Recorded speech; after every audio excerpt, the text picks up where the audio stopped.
I'm Carter G, and ever since I started the Disney Desk, I've been doing my own thing, making my own moves 24/7, 365. I talk about what I want, say what I want, and I will not hesitate to do some spontaneous political commentary if I feel so moved. So, the other day, someone asked me if I wanted a bag of wind for Christmas, and I said, why would I need that? We already elected one. Okay, you lost me on the last joke. The joke is Biden's old and he talks a lot. Yeah, no, I get it, but you... Well, because I'm like, it wouldn't be funny for me to do a cartwheel in an audio format, Sydney. The joke in the movie is already she fucks up the cartwheel. If I fuck up And the you fucked up a cartwheel, joke, I'm just okay. mimicking the movie. Yeah, Whoa, so well done. whoa, easy there. Look, you did it. All right? Please, I have a family. Congratulations. God, you man. you succeeded. Oh my god, alright, welcome to the last episode of the Disney Desk and my friendship. It was a good run. It was like 9 years. Hi, everyone. Apparently I got hit by a car. Welcome to the Disney Desk on Patreon. We're so excited that you're here.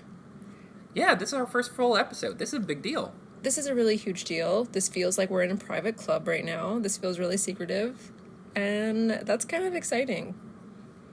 Oh yeah, it's fun to, I don't know, it was fun to delineate, like, okay, what are we going to do that's special? What are we going to do that's unique? You know, Right. what's our bottle service? What's our unlimited appetizers?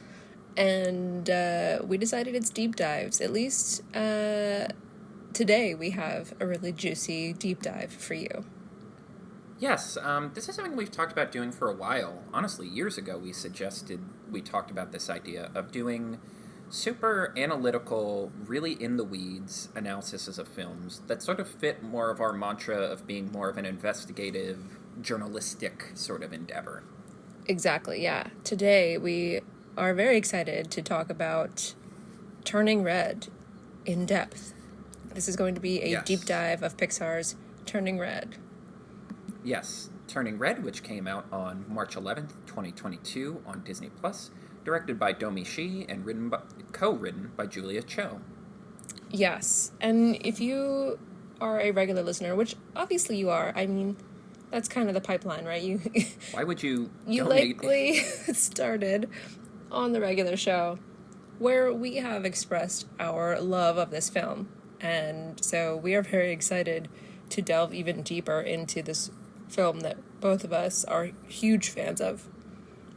Yeah, it's also exciting because, like, even though it feels like, especially for this director, her story's still being written, this film still feels like its legacy in the industry is still being written.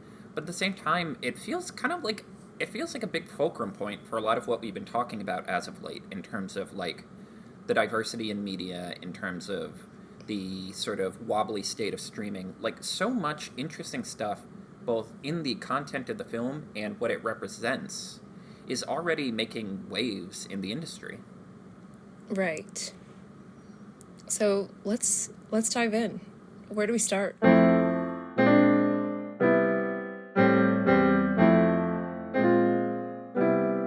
So, I guess my approach for all of this is I wanted to come in with sort of thesis statements or questions as I tried to, like, grapple with the film.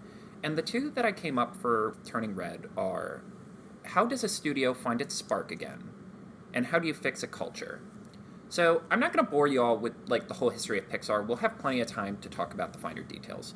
But Pixar became Pixar as we know it, like, bought out by Steve Jobs, set on a course to make the first CGI animated film in 1986. And much like Walt Disney spending decades creating the infrastructure to make a hand-drawn animated film, it took 9 years to get to Toy Story from 1986. And that's not even including, like, the company was founded in the 70s as part of Lucasfilm. And it was just as big a game changer as Snow White was, to a certain extent. Like, people genuinely didn't know if you could do this. People didn't know if you could afford to make a CGI movie. And basically, it made an entire industry because, you know, DreamWorks was originally hand-drawn. They started to pivot to digital. Blue Sky Studios was at least partially a effects company that got pivoted to animation. And Sony Pictures, our beloved Spider-Verse darling, they were Sony's effects company that they were like, well, we want an animation studio. Can you be an animation studio? It's fitting that they're headquarters in, like, San Francisco because they do feel like that sort of...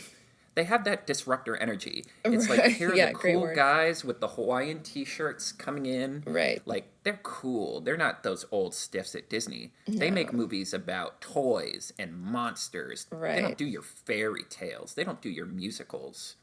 And their big pitch was they have a brain trust. John Lasseter, Andrew Stanton, Pete Docter, Lee Erkchick, and Joe Raft. And once Iger kind of takes over the company, Lasseter only gets more and more power because by that point, Pixar was like the prestige brand for Disney. Right. But honestly, as the time Lasseter started to juggle both parts of the company, Pixar was sort of losing its luster. And I would argue that this is because all this time they spent making this infrastructure, they didn't make a very good pipeline for talent.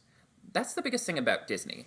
For all of its faults, even at its worst times, it was obsessed with, we are going to be a pipeline for talent. We are going to find the best young voices, bring them into the studio, and at some point give them a chance to present their work.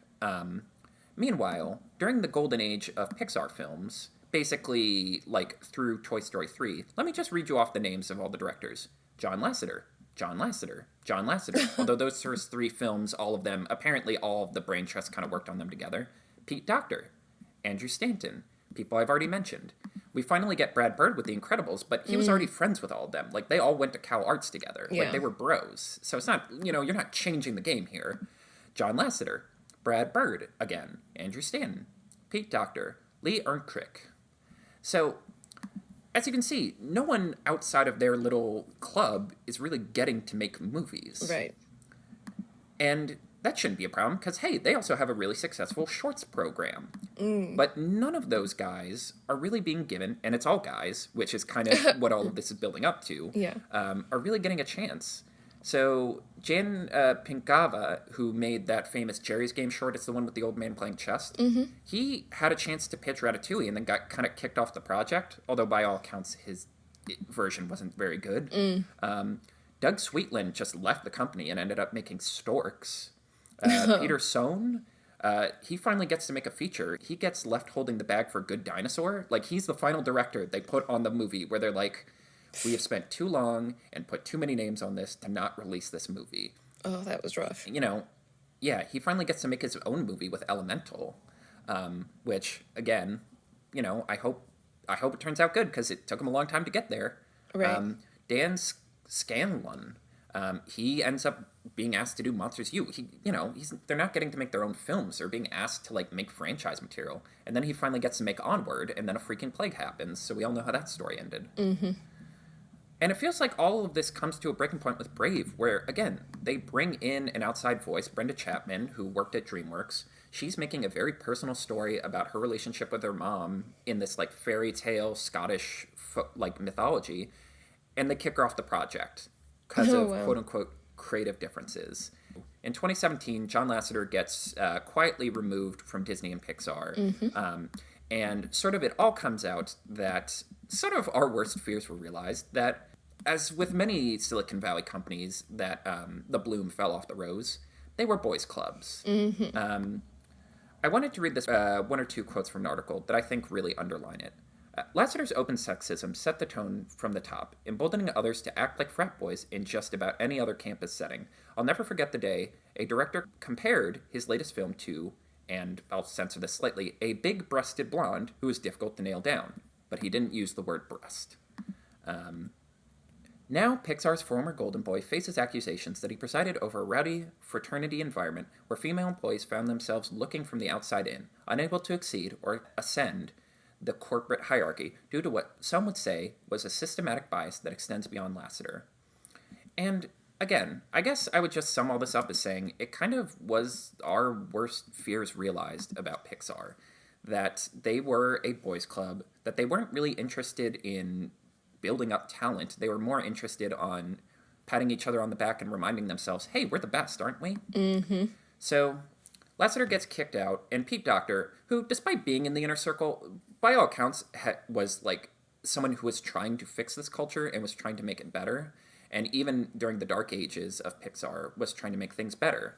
And one of the big changes he made was bringing in Domi Shi, which gets us to the last part of this story.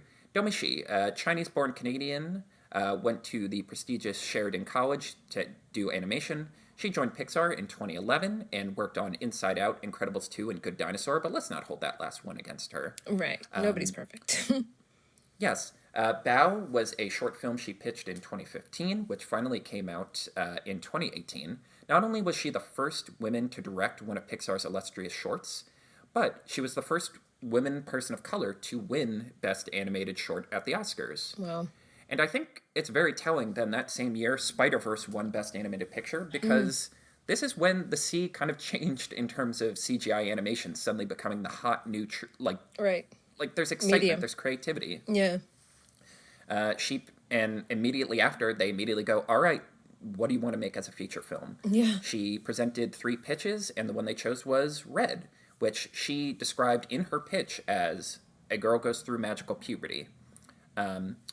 And honestly, we are still learning a lot of how this film was made. The only other interesting note I wanted to make was this was one of the films they had to make during the pandemic. So they started in the studio, and unfortunately, the pandemic lockdowns came in, and they had to really film it all finish it at home.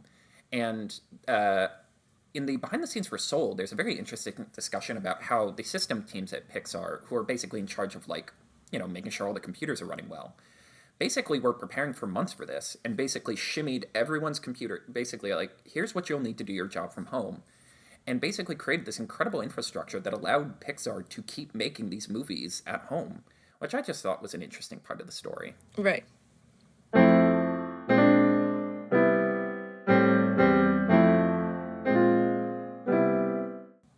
Okay, so Turning Red follows a girl named Mai, and you're absolutely correct with her pitch of it being a story about magical puberty, because I could not agree more, and that stood out to me a lot, actually, in preparation for this film. Something that at first glance I didn't really notice right away about Turning Red, but I was like, oh yeah, this actually is a pretty literal metaphor for what a period is like. I mean, I'm sure, honestly, puberty is rough on every gender, but yeah, this is a period personified through a huge, larger-than-life red panda. And essentially, Mai reaches a certain age and uncovers this family legacy of the women in her family that all can magically turn into a giant, like, we're talking like 7-8 feet, red panda. That she learns that most of the women in her family have learned to control for convenience, as her mother puts it. But essentially, this is a story like many stories we're seeing in the media in general, but especially in animation, about these parent-child dynamics. And when I was going back on Disney Plus to watch this again, the first thing that showed up to me was Bao. It just like happened to be on the front page of like the Pixar folder or whatever. And I was like, that is another parent-child story. And I'm like, oh, I guess millennials are of age now. And it's Right. like, we're seeing so many, it seems like every movie that has come out in the last 4 years have been parent-child dynamics. And I was like, oh, it just dawned on me literally today. I was like, okay, is this what millennials are ready to talk about? Is this sort of like the defining characteristic of millennial storytelling that is about reckoning with familial patterns and reckoning with toxic family dynamics? It is interesting you bring that up, because I'm trying through my head to go through what Disney animated movies handle family drama. And Well, we just had usually Strange World. well, I mean, like, yeah, that's true. But, like, I'm thinking back to the Disney Renaissance, and I'm like, well, Oh, Ariel is having conflicts with her dad. Simba has problems with his dad. But all of them are these very, like, high concept, like, oh, taking the throne, or, yeah, like, those are all monarchy separating yourself centered. from the. Yeah. Like, all of their issues are centered around the throne, or, like, sort of more, like, highbrow ish topics. Perhaps Hercules actually might is sort of and even Aladdin. Those are two sort of like those sort of deal with the concept of parenthood and legacy. To a certain extent, yes. But what I think is really interesting about Turning Red in particular is like, and I think you make the good point with the metaphor simultaneously being very like direct On and the blunt. nose. Like, Yeah. yes, like you could take like they reference periods in this. They Mm-hmm. don't explicitly say it, but they reference period products. But at the same time, the panda itself is a metaphor, and also a hazier metaphor that can represent a lot of different things. Like, what does it mean? What is your panda in your soul? What does it mean to Right. suppress it? What does it mean to give it up? Which I think the film does a really good job balancing being very in your face about what it's about, but also leaving a little room for it to mean what it needs to mean for you. But at the same time, like, the core of the story is a young girl realizing that she wants to branch out and do things that her mom doesn't have planned for her, Right. and her mom having to learn that's okay. You can tell that story without a magical panda, but that makes it, that Right. just makes it, it adds a level of metaphor. Well, one, a level of fun, obviously, but Right. also a level of like metaphor and sort of high drama and fantasy that Right. makes it more universal. I Right. think that's another thing that's so interesting. This is well, for one, this is the first Pixar film that I think has really wholly taken place in the real world. Because yes, Toy Story's set in a modern sort of suburb, but like Mm-hmm. we're seeing it through the eye of toys, so we're not really appreciating that. Right. Like for them, crossing the street is this like Is a incredible scene. Hobbit-esque journey. Yeah. Yeah, it's an entire scene that gets people killed. Right. And, Inside Out is also set in the real world, but the majority of the plot is, like, the emotional plot is in the head of this person. Like, we're seeing a fantasy world. Whereas, like, this film is completely set in the real world, It's very which pedestrian. Yeah. yes. And it kind of being a one-to-one comparison of like what an actual period is like. It says something really pointed about womanhood in general and the sort of extreme things that happen to a woman in her lifetime, and the preference being that she act like it's fine. And the preference Yes. being to do absolutely everything in her power to appear as convenient as possible to others. Right. I think that's so interesting because one of the things I really picked up rewatching it is they do a really good job of underlining, like, no, the panda can be destructive. Like, the first scene where she blows up at school Right. and then runs away, she causes traffic accidents, she's knocking over things, she's Right. causing a Destroying panic. buildings. Yeah. And it's like, that's true, but at the same time, all of this only happened because she was triggered by, like, something incredibly humiliating happened Right. to her. The only Exactly. times the panda really gets angry is when something really, really bad happens Right. and someone basically provokes her into it. And it's like, well, it's not wholly her fault. Right. Especially, like, she beats up the bully, and it's like, well, if the bully wasn't A bully. Yeah. bullying her, this wouldn't have happened. If her mom had been a little more flexible, this wouldn't have happened. If her mom didn't break into a school, Right, which, just to man, deliver talk about cultural pads. differences. Yeah, right. Yeah, and I think it's an incredible balancing act that the film does with that in being like, no, this is like, there's, the panda is an inherent good. It's just the world around her doesn't want the panda Right. to exist. Exactly. Again, the layers for this metaphor, as we're talking them out, I think it's insane that this is her first feature film because the layers on this are Right. incredible in terms of like the confidence that all of these different layers of the metaphor can work for different people. Right. And something else that dawned on me, that I was recently having a conversation with someone who is currently raising like this age of girl, and she described like why it is so difficult to raise a child going through puberty. Why, as a woman, it's difficult to raise a girl going through your going through this time is because it feels like you're going through it again. Right. The chaoticness of it, the pain, and like the unhinged emotional swings. You are like vicariously also experiencing it in real time as you watch her do it again. And so there is this like domino effect of triggering that we see play out between Mai and her mother, Right. that inevitably ends in her mother's panda being unleashed and destroying Toronto. Yes, turning into a kaiju. And I think in terms of all of these like generational sort of trauma movies, I think this one works the best. Or, yeah, I would say this is the best. Each person's trauma builds off the other. Like Right. in Kanto, the trauma that Mirabelle feels is very different from Abuela's, because Abuela's trauma shaped how she treated everyone else, and that shaped them into different ways.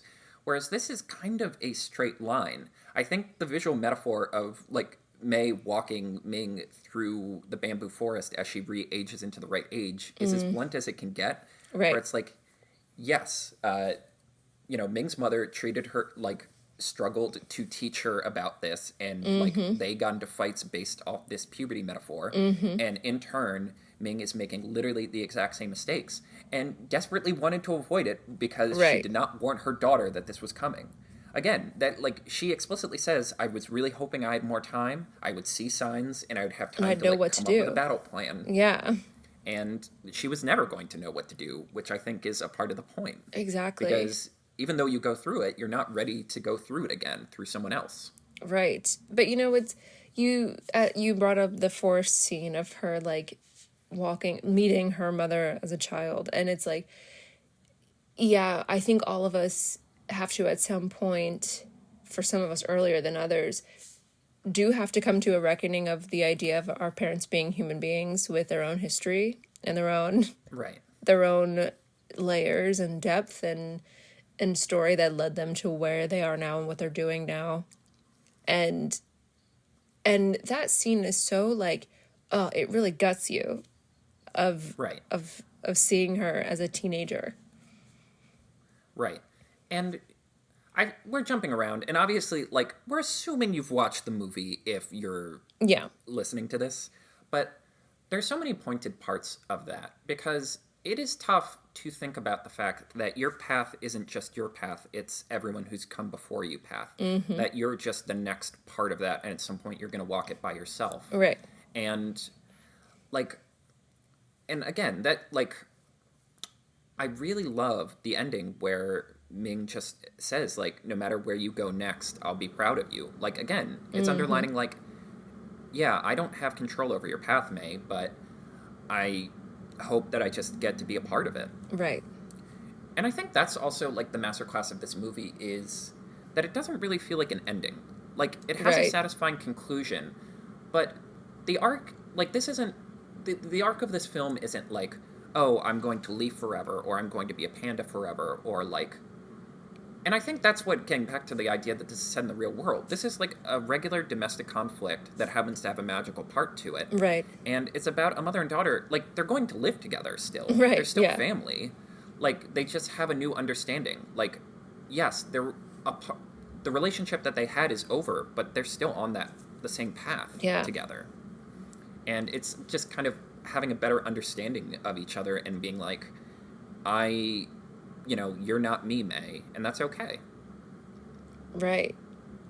Well, the thing that I really love about all of this is that as we're talking about all this, I really think it underlines how fresh this film feels, because in a lot of ways, it is a very Pixar-y movie. It has Pixar's same attention to detail, it has Pixar's same sort of, like, it has a similar sense of humor to Pixar's previous canon in terms of, like, wisecracking, dialogue, snappy sort of energy. It's like the best Pixar movies. It is very good at having rules, but not letting them overwhelm the films. The best Pixar films are the ones where it's like, oh, they thought out all of these rules, but we don't need to know them all. Like, again, the example, Toy Story. It's like, okay, so toys are alive, and for some reason they decided they don't want humans to know them. Right. That's all we need to know. It's clean, simple, Yeah, that's efficient. And this is the same, where it's like, you can ask a million questions about the panda, but it's like, no, you know everything you need to know to appreciate this. Right. But at the same time, what makes this feel so fresh is it's like we're talking about periods, we're talking about mother trauma. The Pixar used to be like the boys' animation studio because they made movies about toys and monsters and cars and space and superheroes. Yeah, boy stuff, yeah. Yeah, boy stuff. So to have a movie that is so unabashedly female really fucking matters.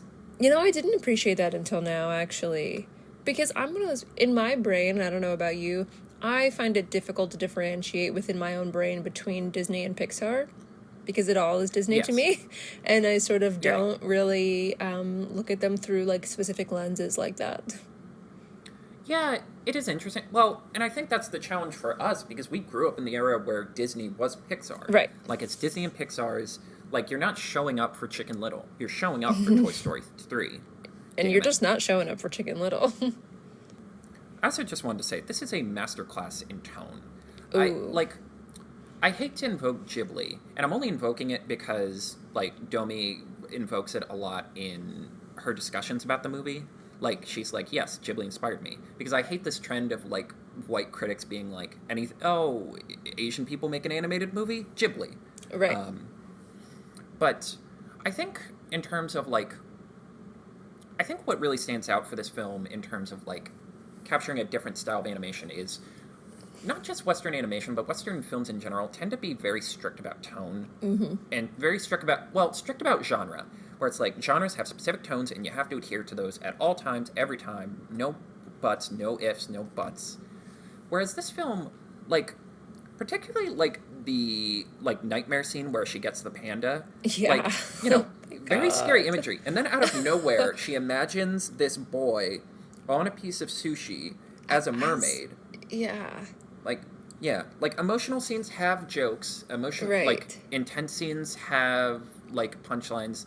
Like, scenes can be multiple things at once, and that's something I appreciate about this movie. It balances humor and emotion, and it's one of the funniest films Pixar's made ever, and yet it's also one of the most emotionally poignant. And I would like to see more animated films be okay with sort of having a more, like, gradient approach to tone as opposed to black and white. You know, I'm glad that you brought up the dream sequence, because it was like, I already had respect for this director going into this, but that was the scene that made me be like, oh, this is what I would describe as good direction.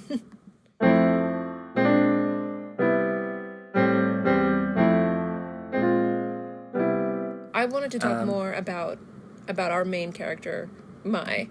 Yes. Who, you know, upon further inspection and preparation for this recording, I uncovered a lot about why this film speaks to me personally a lot, but why I have such an easy time identifying with Mai.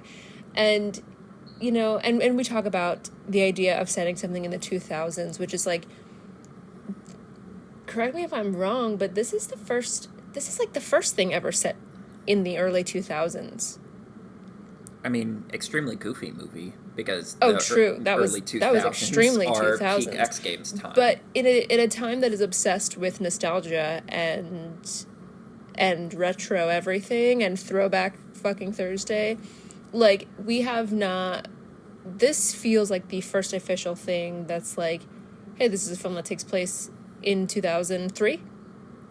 Well, the problem is most of the tastemakers grew up in the 80s, so everything has to be 80s. Which, again, kind of underlines the problem with Pixar up until this point. Yeah, the 80s are the worst time. Yeah, the 80s and 90s sucked. Let's just be honest about it. Right. Yeah, I mean, I love myself some 90s, but yeah, no, the 80s are absolutely terrible. Anyway, it is so nice, and you were kind of getting at this earlier. It is a 2000s aesthetic with a modern sense of diversity, which you would not have seen in a film set in the 2000s. You absolutely would not have seen this degree of diversity. Oh, no. And so that, I think, is why it feels so fresh, as you described it. Because it kind of satisfies two things at once. It satisfies the nostalgia while satisfying what a modern audience wants to see reflected in its movies. And it just underlines, like, again, and we both play video games. Like, we both have Switches, and, like, there's been this discussion, especially the last few years. It's like, no, there have always been women playing video games. They just got pushed out of the marketing, and you just Right. memory hold it. And it's like, no, like Asian kids liked Backstreet Boys. Right. Exactly. Right. White people did not have their thumb completely in control of the culture, and like it's refreshing to see, like, no, let's show different voices in different places and how, like, they were into the same stuff too. Right. Yeah. Again, talking about the 2000s of it all, it is, I think what makes this movie feel so fresh is, like, it has that Ratatouille energy of, like, oh, this feels like the idealized Canadian area, like, at least for, like, when she's running through the streets and stuff. But at the Right. same time, it is so well realized in terms of, like, Daisy Mart's a real chain. There's Tim Hortons on the table with the logo and everything. Right. Like, it's so nice to see Pixar's, like, incredible, immaculate attention to detail be applied to the real world in a real time. Right. Because even Ratatouille, it's like, well, this isn't a real time. This is, like, fairy tale Paris. This could be any time in Paris circa 1990 to 2010. Don't ask any question. The Ratatouille is one of those films that's like, don't ask me a you never thing see about a the cell rules phone. here. Yeah. We don't want to talk Well, about it. Yeah, don't worry. Rats are sentient. It's fine. That's all you need the to only know. rule you need to know. There's one rule in Ratatouille. Humans can't understand them. It's fine. Yeah. Except humans can be controlled by certain strands of hair in their head. Again, like, I made a joke about the original director getting kicked off that film, but that is a fucking hard sell. It really Like, is. well, that was the problem. Originally, the film was called Rats, and they just couldn't get past how gross it was that rats were everywhere. And apparently that was just such a problem that he couldn't overcome. They're just Rats like, Brad... is the name of an Alfred Hitchcock film. Right? Like... Yeah, and they were just like, Brad, can you fucking save this thing? We're sinking here. Like, we've already invested too much money into not making rats. Right. Okay. Anyway, circling back, characters. Our main character, Mai, here's what I uncovered about her, and in turn about myself, is that, I have actually a lot in common with her. And, there is an extremely unique dynamic within her family that I couldn't quite put my finger on until I watched it again this last time, of like, how does a relationship like this fester? And we talked about parents having their own background, their own traumas that they deal with, their own weird dynamics with their own parents that affect the way they parent you. But you know what the biggest, like, kingpin here is? It's being an only child. Oh, that's interesting. I was not going to come in with this take. I want to hear where this goes. Yeah, and I understand this because I am an only child. And I was like, why is this? When I first watched this film, I was like, this is my childhood exactly. And I couldn't articulate it until now. But, in family situations where there are two parents and, like, 3 or more, 2, 3, 4 children, there is this sense of, like, here's the adults in the house and these are the children in the house. But Right. in a tripod situation where there's 2 adults and 1 child and the child is the minority, there's really no autonomy. And that child truly becomes an extension of the parent's identity. And in a lot of ways, maybe this is positive. Often only children are considered mature for their age and blah, blah, blah, blah. But what we're seeing with Mai here is, like, proper adultification of a child. Right. Whose whole self-image and self-worth is wrapped up in the favorable opinion of your parent, or as being as obedient as you can is how you see your own sense of worth and what you see as, like, your job, quote unquote. And Mai throughout this film describes herself as an adult. And that kind of, like, I had this epiphany where I was like, when I was a kid, I saw myself as an adult amongst That's other so children. interesting. I saw myself as an adult in a child's world. I didn't see myself as one of the other kids. I saw myself as a grown-up. And because my parents sort of, like, when there's not a lot of kids, they don't sort of water themselves down. They talk to you from the moment you start speaking kind of like a grown-up. Because they don't, like, they're, because you're not just an only child, you are your parents' first child. You're their first time doing this. And so that is even another layer of like of specificity that separates only children from other children that grow up with siblings, in that they have zero experience with this, but that you are wrapped up in their projection of themselves. And so there is sort of like no autonomy that happens at all. Dr. Barkley, just bring the Thank you for heat. coming to my TED Talk. Yeah.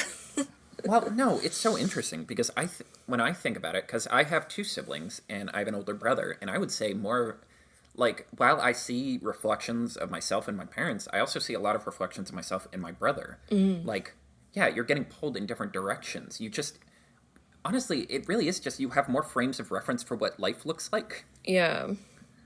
Like when you just have more voices around you. And I do think it's so interesting that you point out the entire opening of the movie is her being like, I'm an adult, I'm an independent person. Up. Yeah. But also I'm at the complete mercy of my mother, who I must make happy at all times. That's my job. I owe it to her.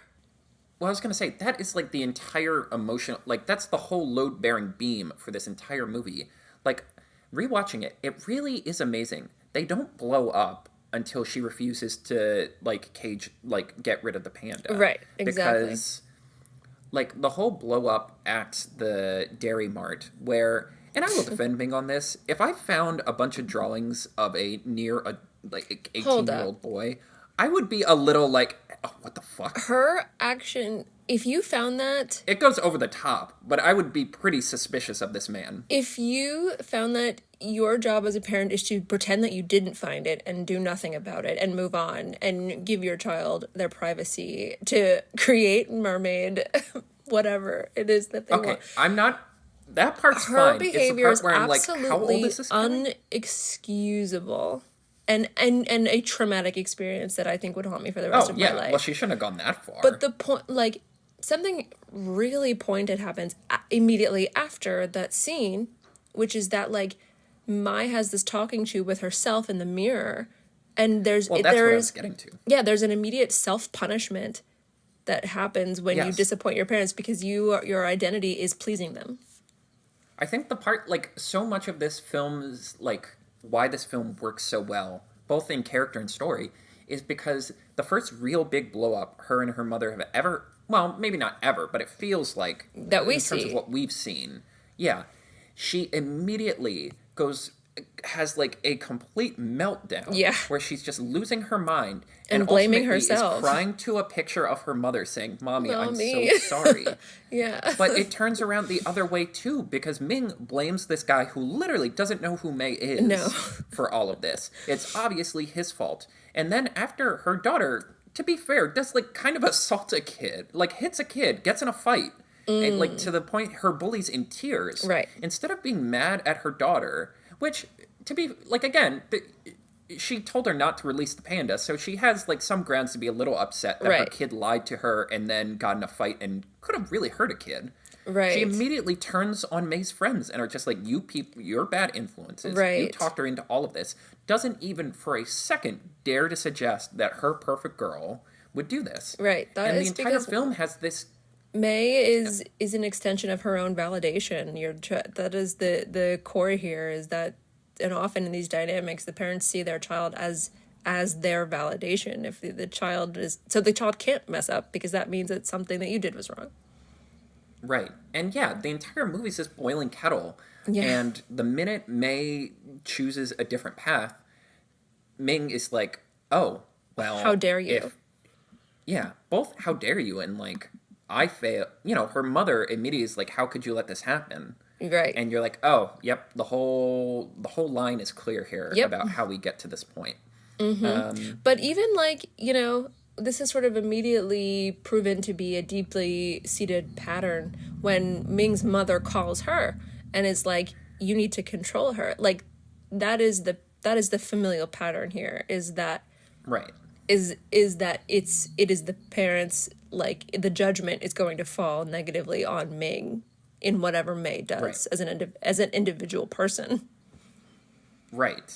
And you know what I really think brings all of this together really well? And I didn't really think about it until I was skimming through reviews for this movie. someone described it perfectly as this movie has kids talking like kids and not little adults. Because even though May insists she's an adult, she's Mm-hmm. still like, oh crap. Or she'll make like catchphrases, or she'll like have these little moments Yeah. of hyper energy. Like she is clearly like, she's clearly voiced by a kid and Right. directed as a kid and written as a kid. And that makes all of this work so much better because there's always that trap that movies can fall into where it's like, oh, if they just talked about their problems, all of this would be sorted out. And it's like, no, a 13-year-old kid, it just isn't going to have these kinds of conversations Right. with their strict, overbearing parent. Like, Right. there is, like, dynamics here that they're not ready to confront yet. And that's why, like, the tension is allowed to build up so brilliantly. That's a really good point. You know, something I've always loved about this film is that it somehow like and it probably has to do with what you're talking about of letting them truly behave as children is encapsulating the unearned confidence of a middle schooler Right. every time. And it's like, yeah, oh my god, they somehow execute this perfectly in like the weird sense of like confidence and self-assuredness that children this age have. Right. Like, what is that? Yeah. Well, it's cringe. It's cringe. Oh, They're it's cringe. It's cringe. Yeah, they're cringe. Right. But they it's feel real good cringe. about it. Like, it's Yes, cringe exactly. that they are so proud of. They are so sure of everything that they do. Like, the difference between cringe in an adult and cringe in a Middle kid is when schooler. an adult cringes, you're like, oh my god, this guy's spiraling. Whereas when a middle schooler cringes, you're like, oh, bless their heart. Right. They're gonna figure this out. The Right. kids are gonna be okay. Right. Yeah, and I think in general, that is something I very much like about this movie. That it jabs and pokes fun, but it's never mean. It's never Agreed. mean spirited in its humor. Because, like, they will make, we will get a laugh out of May trying to do a cartwheel and completely eating floor. Or her throwing the basketball. Like, she's like, well, I don't care what I do. And I said, yeah, it was the most confident thing she ever did. And she completely misses and destroys his Yeah, ball. she Yeah. just completely beans it. Yeah, we'll get humor out of, like, all of the kids' weird obsessions and their weird, like, personal, like, because they all have their own thing outside of, like, Right. the boy band. Like, all the vampire stuff, all the goth stuff, Oh all my the gosh. skateboard stuff. Yeah. Like, and I've mentioned this a couple times to you. I think what really sums it up all well is Tyler, who he's the Oh, class yeah. bully. He's a punk. He's like I think He's a rich kid. because his house is huge. Right. And he can afford to pay them. He just has his own like $100 just to it show was up for a $200, wasn't birthday. it? Oh right, Yeah. yeah. May upsold him. Right. And he was like, okay, I don't care.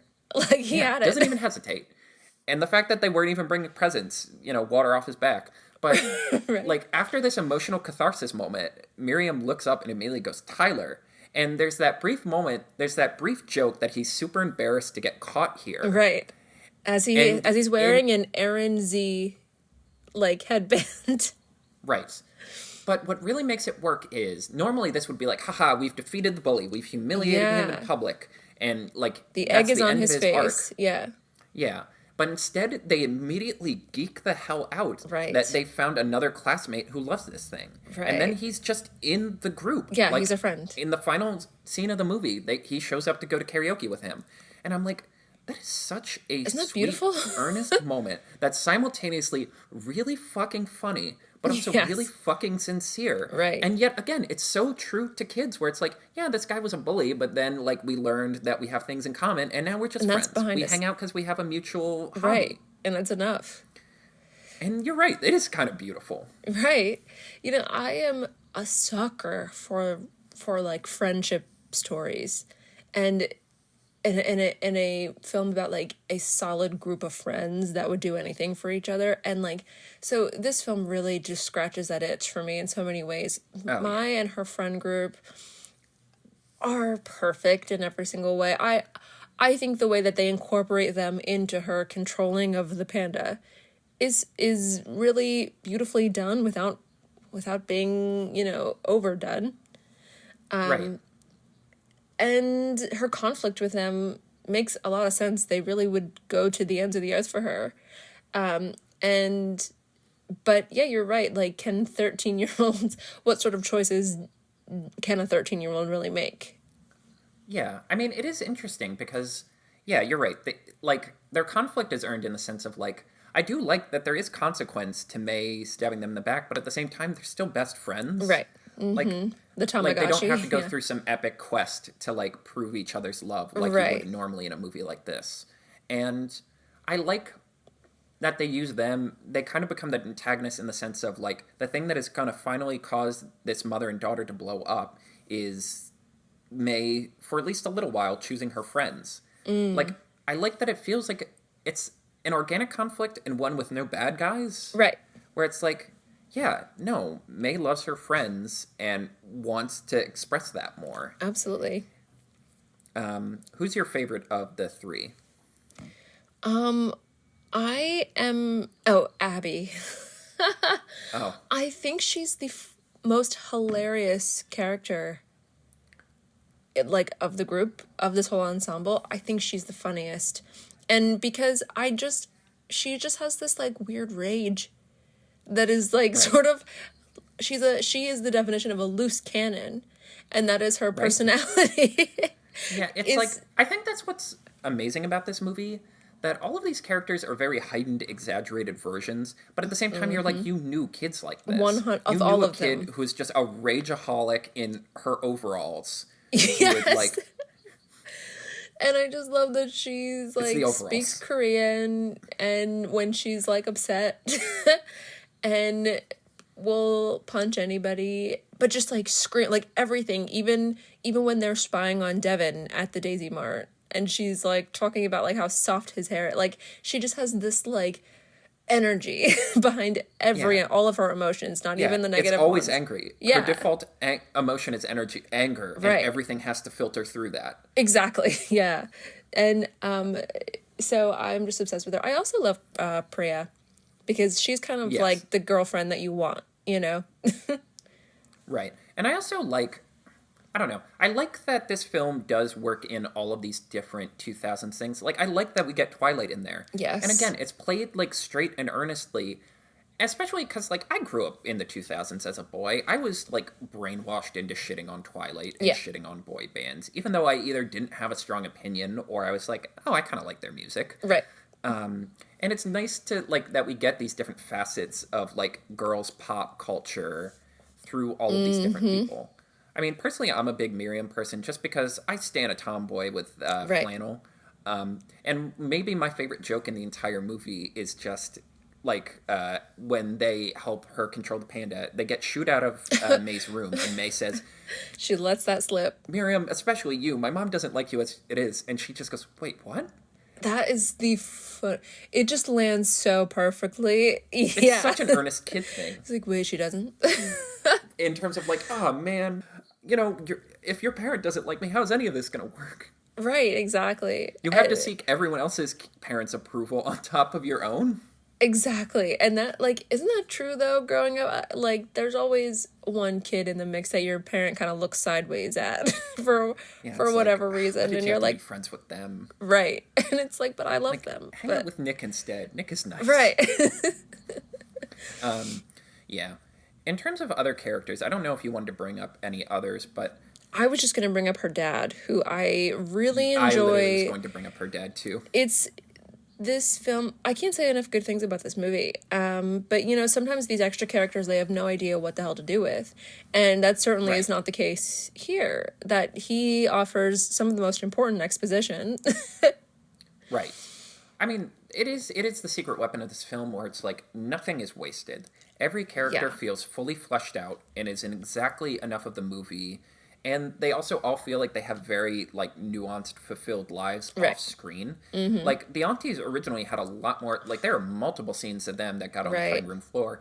And at the same time, the way they interact with each other, the way they, like, are catty toward the one, it's like, oh, no, they thought of this, and we feel like we understand it because the writer understood it. I was gonna say, you know, in terms of design and padding out this 2000s world, it's like I feel like they really put so many of their chips towards the aunties, and like when they introduced these aunties, like everything that they're wearing from their head to their toe is so 2000s. And I don't know how much of that you remember from like a boy's perspective, but like they're wearing these like those velour jumpsuits that we used to have in these like platform Oh flip God. flops. Like, do you remember platform flip flops that were like that thick? And it's just like they just feel so deeply 2000s. And because there was this element of like excess in the 2000s of like with accessories and purses and things like that. Yes. And And I like that they work that into yeah, the their like story. panda suppressors. Right. Yeah. In general, I like that just because they never explicitly say until the very end that you have to put the panda in something.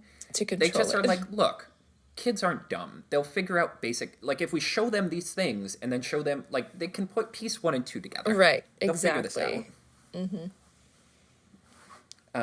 Yeah, but May's father, I'm just also a sucker for like the surprise strong dad character.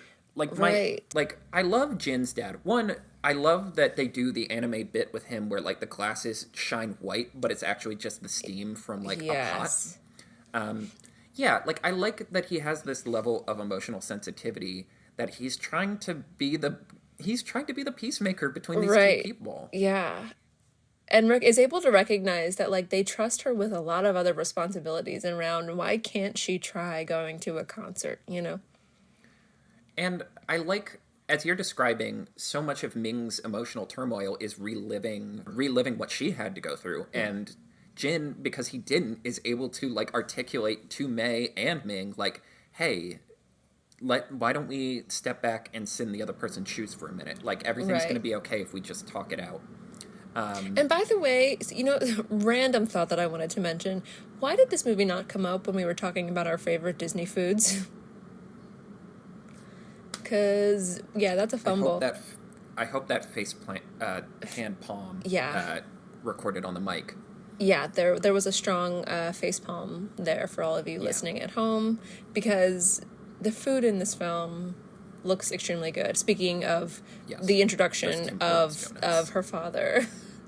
But yeah, and also like again, and like he's played as a punchline for a lot of the movie. Like he's doing background bits. Like when he realizes that they're talking about periods, he just quietly Yeah. like backpedals out of the room, or like when May first screams, he reaches for a donut quietly. Yeah. Or he's like literally just in the background for a lot of scenes. And I think that's what is incredible about this film because it's such a strong mother-daughter movie with such a strong mother-daughter core. And yet you can still have a fully fleshed out, fully realized, critical to the emotional core of the film father as well.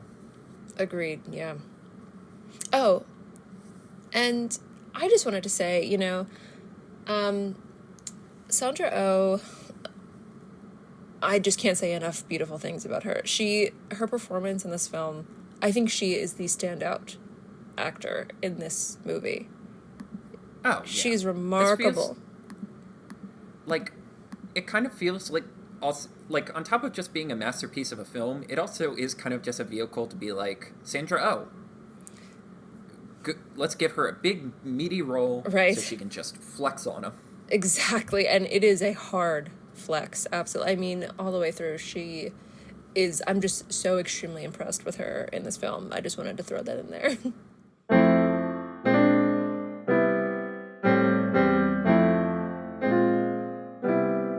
So, talking about the animation of this film, I think this film. I want to use this film as an opportunity to kind of just describe the difference between hand drawn and CGI, or at least talk about the rules of CGI filmmaking. CGI filmmaking is like it's kind of puppeteering. So you design the characters, you design the sets, and basically it becomes a little movie in a computer. You have a digital camera that like creates the frame, and you manipulate and move around the character in the space as necessary. Like sometimes you can use programs that kind of like figure out how to fill the spaces in between the movements. Like if you just want to do the keyframes, sometimes there'll be programs that can do that. And for me, I think a big thing is traditionally CGI animation is very much dictated by relatively realistic physics. Like it follows strict rules about how things move, how things jump, how things interact with the space around them. which is a part of why they decided to make Toy Story their first film, because toys have very strict motion, very strict movement. Like, you can't, like most toys, especially the ones like Buzz and Woody, you can only do so much to squash and stretch them into different shapes and forms. Right.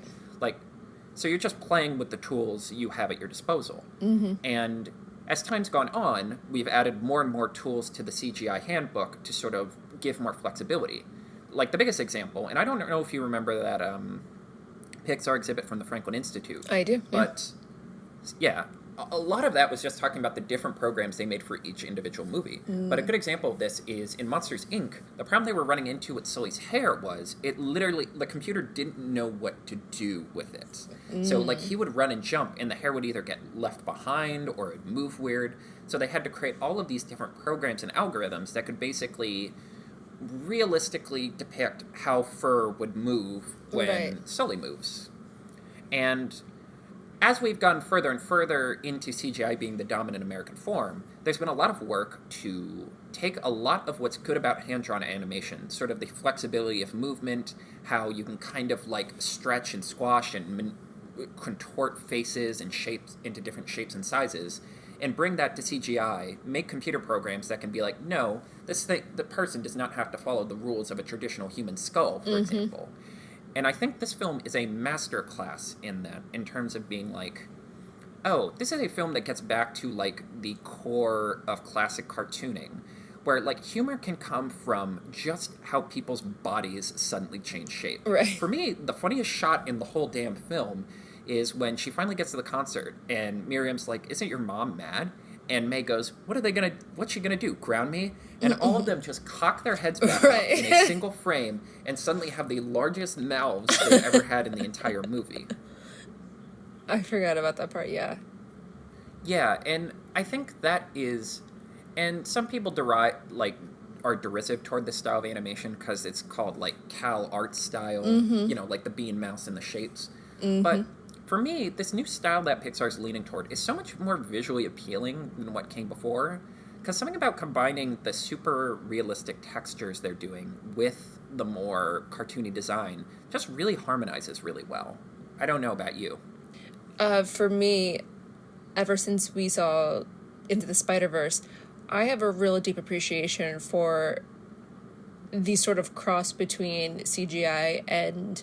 It's not necessarily a cross between CGI and anime, but it's just like CGI with sort of like anime painted details, so to speak, without like for lack of better term, but because that anime, that essence of anime is always sort of played for laughs.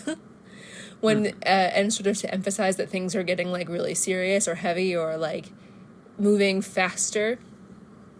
And I sort of love seeing her aunties literally Naruto run to help their sister. But yeah, you're right. This movie really does take advantage of it's the sort of lax physics rules to make jokes, to make that the joke. Right.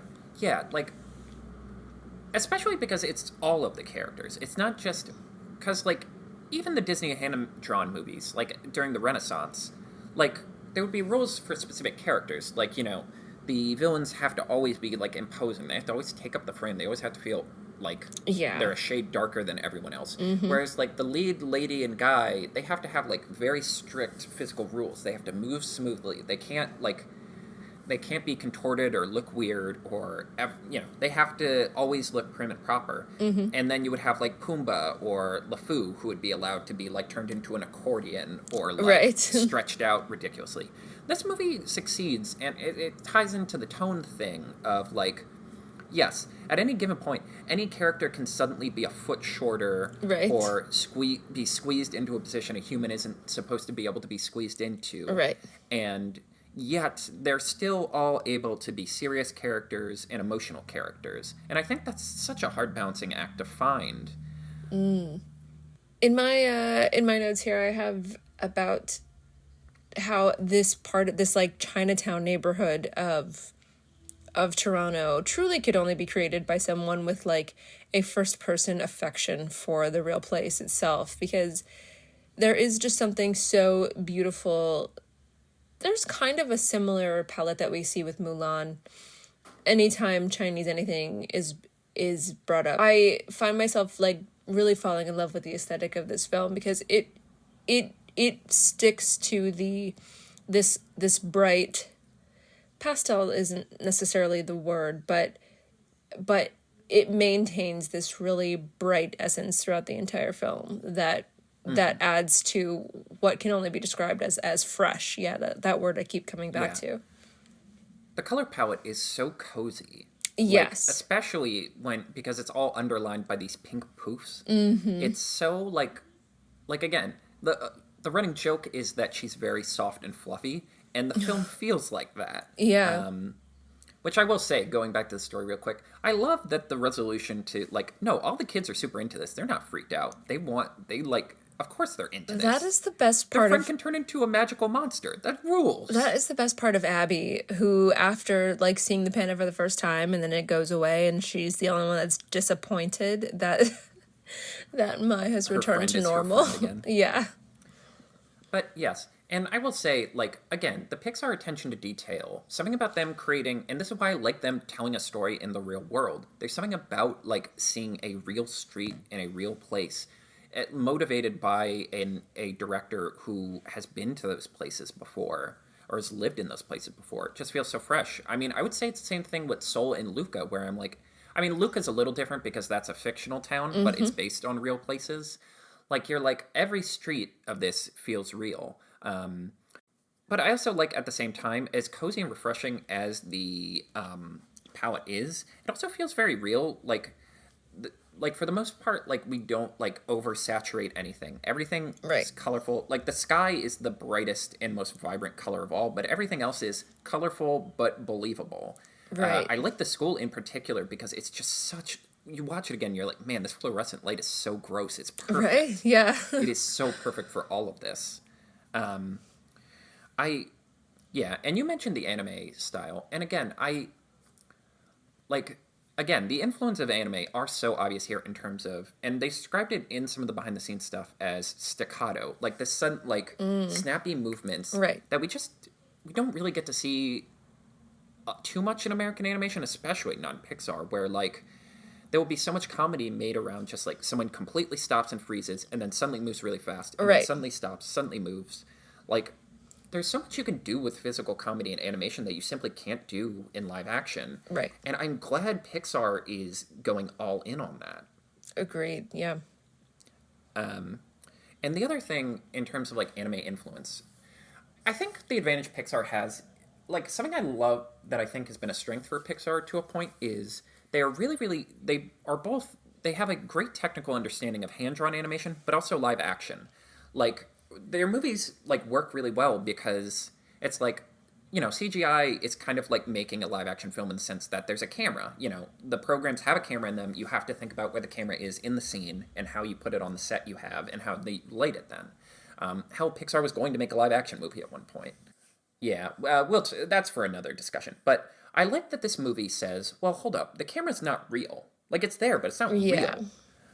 It goes back to what we were talking about with Polar Express, where it's like, one of the big appeals for this style of filmmaking is you can make the camera do anything, and you're not bound by the rules of a physical camera in a physical space. Exactly. So the way the camera will whip around or zoom in or zoom out or do things that are simply physically impossible just creates such a visual language for this film that is simultaneous, like, so frenetic. And when you combine it with the, like, cozy, soft palette, it's just, like, it is a film that starts and stops in a way that's so delightful. It somehow creates this almost, like, symphonic energy and pace that we just don't see in American animation right now. Well, for the most part. Right. It's coming back, which is what's exciting. Right.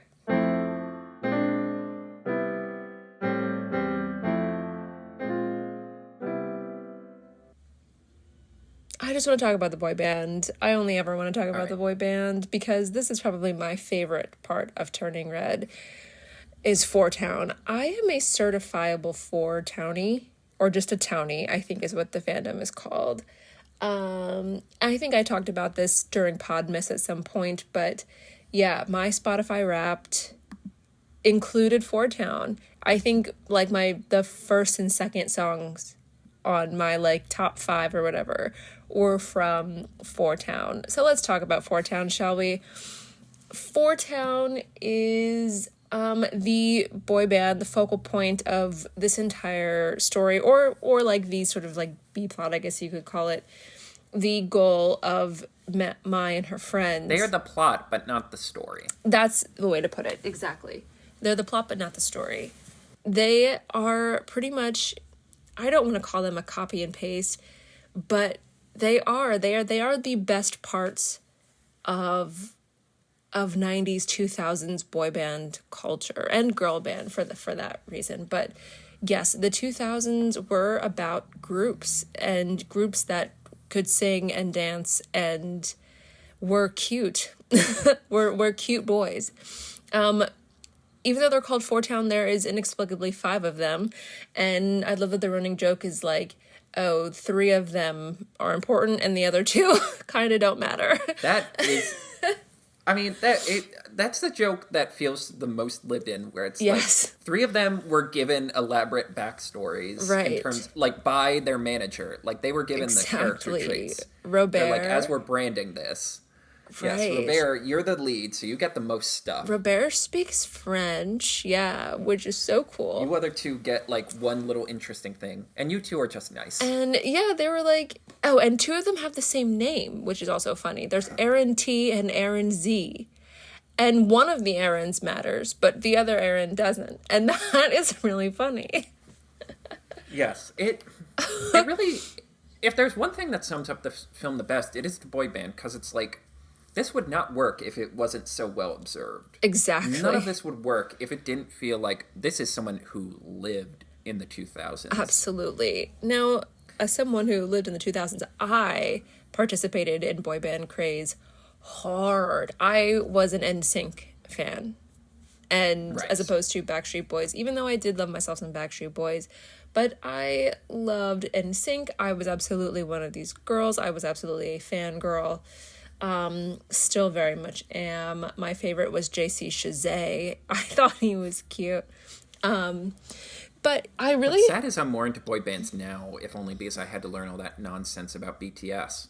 Well, yeah, but there is something appealing about them, right? Right, I get it. I'm like, I see why people lose their freaking minds over this. Right. But I want to highlight their music. First of all, the music for Four Town was written by Phineas. That's just his name, Phineas, who is the brother of Billie Eilish, whose voice, Billie Eilish's voice, can be heard on the on one of the tracks that Four Town released. In the background vocals, you can very clearly, I think, I absolutely recognize her voice in this. I think it's telling that my 2 favorite Pixar movies are this and Ratatouille, and both of them are about, like, they are art inside art, where it's like the art tells the story. Absolutely. And the songs are so well observed, too. Like, there's the ballad, there's the jam, there's the signature song, the one that plays when they're, like, making money from the panda. Yeah, so here are their 3 songs that they released, and it is truly a crime that they did not release anymore. Their flagship song is Nobody Like You. That is playing in the opening of the film. That is their main jam that everyone absolutely loves. That's their bye, bye, bye. Like, then the song you're talking about when they're hustling is called You Know What's Up, and it is literally a, like, hi-ho for boy band. This is not the first time I've made a hi-ho reference in this podcast, but this is, the boy band version of hi-ho, in the sense of, yep, boys, let's get to work, we're doing something. Yeah, we're looking cool in our music video. And then One True Love is their, like, hilariously earnest ballad love song. That is a track that I hear Billie Eilish's voice in the background vocals, and they really pulled out all of the stops for this and truly treated this fictional boy band like a real band, and which was what you just mentioned, that Yeah, it is so well observed and thought out. And I I noticed something really specific because obviously I listen to this music a lot. I've listened to these songs a lot, and I noticed something really interesting. I I I have a little bit of like music history here for you. As the 90s and 2000s as a reference point here. There was this really famous producer and songwriter in the 90s and 2000s and still to this day. His name's Max Martin.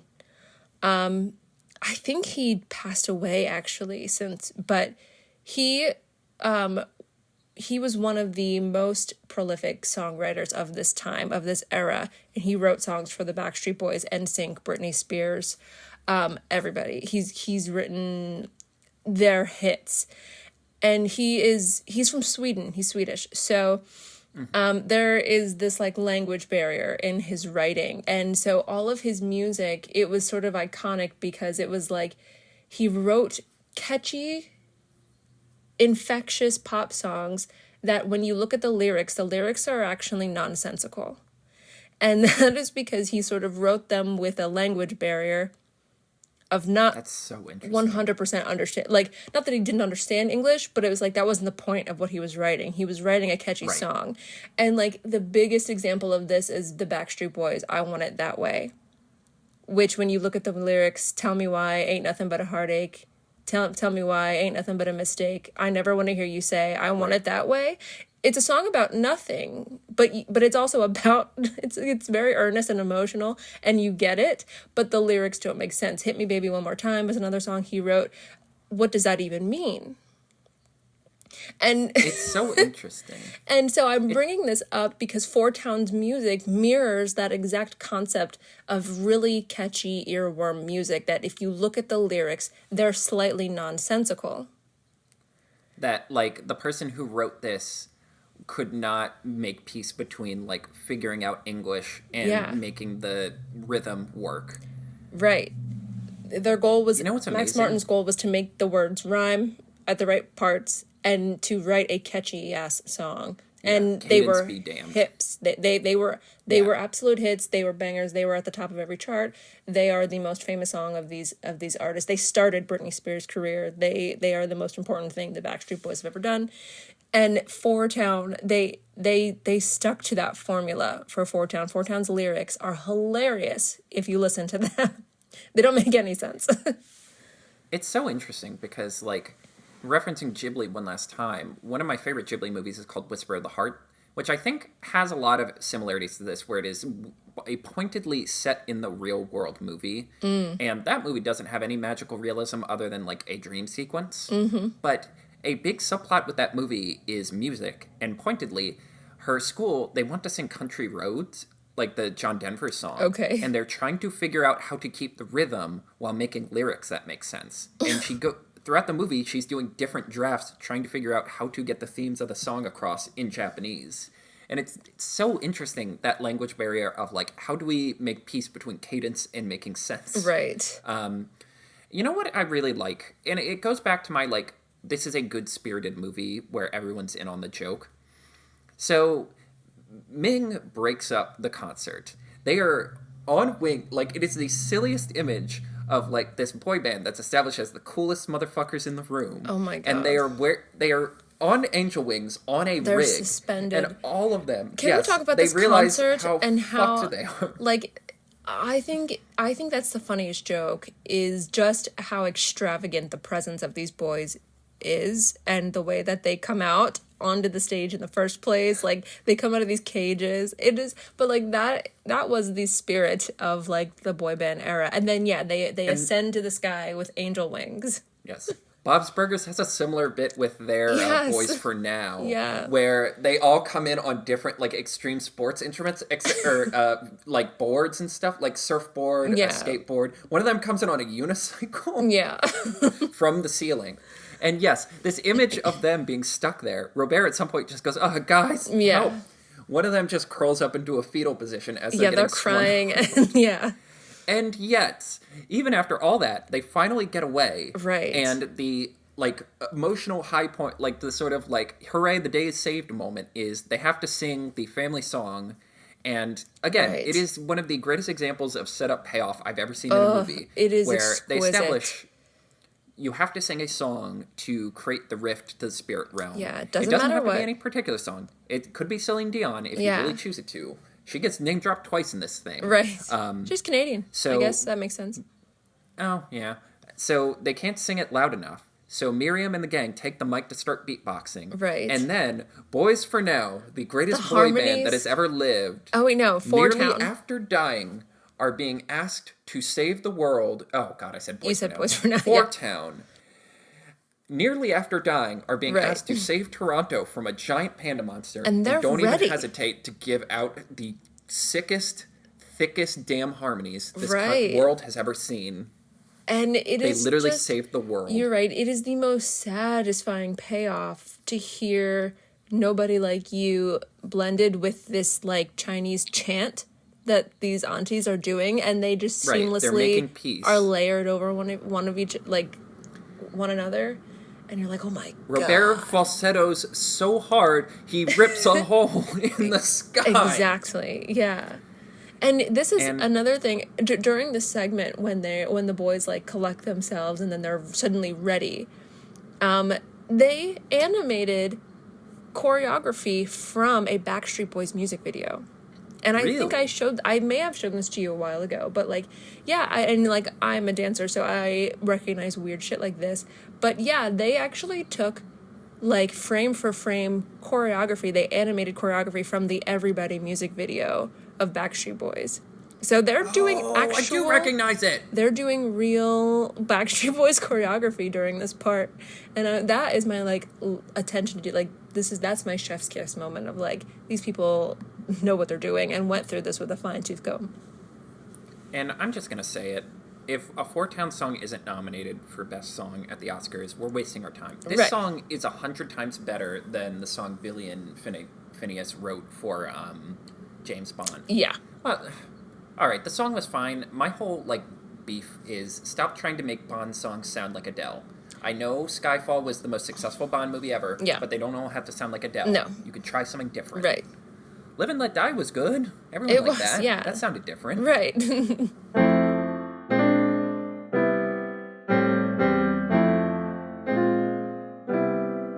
So this is interesting because when we came up with this idea, I guess we were imagining doing movies that were a little older.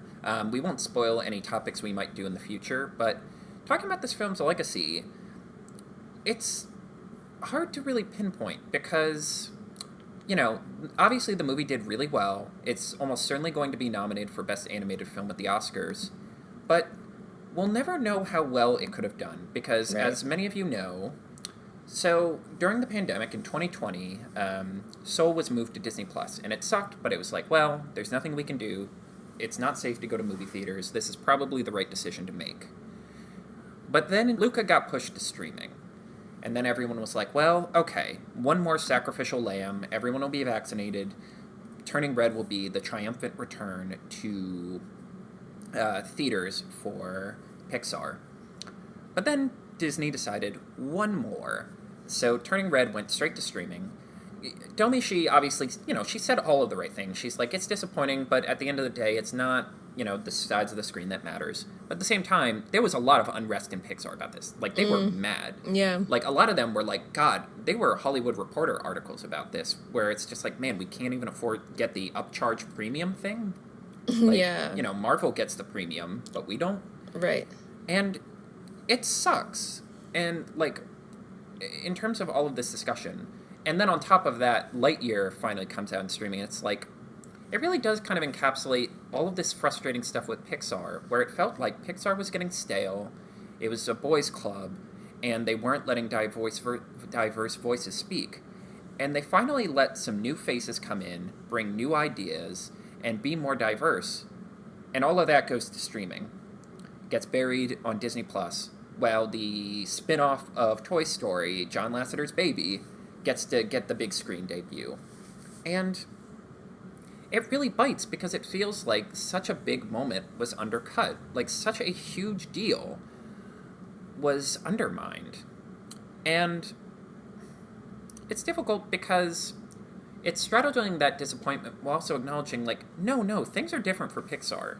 This is the norm now, and these movies will get put back in theaters at some point.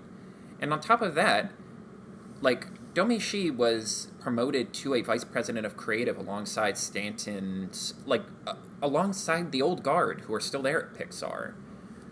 Like, change is happening. And I think one thing watching Disney, like, all the behind the scenes stuff, like, they talked about, like, having a women's creative circle at Pixar where, like, just the female, like, animators and creators would come to, like, work and talk through things. And it is, like, I came into this asking, like, how do you change a culture? And it's like, well, it's not easy, but you can do it if you're willing to put in the work. And Turning Red is not just putting in the work, it's making a masterpiece. Yeah, I don't have too much to add on top of that, but it is comforting to think that this film could be the catalyst for the change that we've really been craving from a company like Pixar. But yeah, you're right. It is disheartening to think that this film will kind of continue to go under the radar for a lot of viewers. I feel like at this point, the only people that have ever seen Turning Red have children. And I feel like this film kind of wasn't made for kids. Do you know what I mean? There's kids don't seem like the target audience for this film, weirdly enough. That this has the potential to be like a purely millennial appreciated project. And yeah, it is really difficult to market films in this, framework, with having it kind of Disney Plus almost feels like jail for these projects that like, would retroactively releasing this in theaters help it, or does it need help? I mean, like, you're right, this will probably be in a lot of award talks, and rightly so. But it does disappoint me that a lot of people aren't finding it, I think my big hope is Domichi has already said she's working on her next film. Mm-hmm. And by hell or by high water, that is going to be in theaters. And that will bring even more eyes back to, like, her original film. Mm-hmm. And if nothing else, like, again, the change we've been demanding from Pixar's here, like, they have one of the newest, most exciting voices in the animation scene right now. And it is hard not to just sit and wait until we see what's next. Agreed. Yeah. In the meantime, I'm always shouting this film from the mountaintops and about how much I love it. I've said this before. This is my favorite of this past year, but probably of Pixar, period. This is on top for me. It's getting harder and harder to not put it at the top, if I'm being honest. Right. Yeah. I mean, usually you and I are able to come up with some negatives about the films. In fact, we kind of love talking about the things that we would change or do differently. And it's hard not to. You also make things. Right, exactly. And I really struggle to do that with this film. Right? It's everything that it needs to be and everything that we need it. Absolutely. Like everything Pixar needs it to be. Absolutely. And until we get to see what's next from this illustrious animation studio and this bright new star, I'm Carter. And I'm Sydney. And Four Town forever. Four Town forever.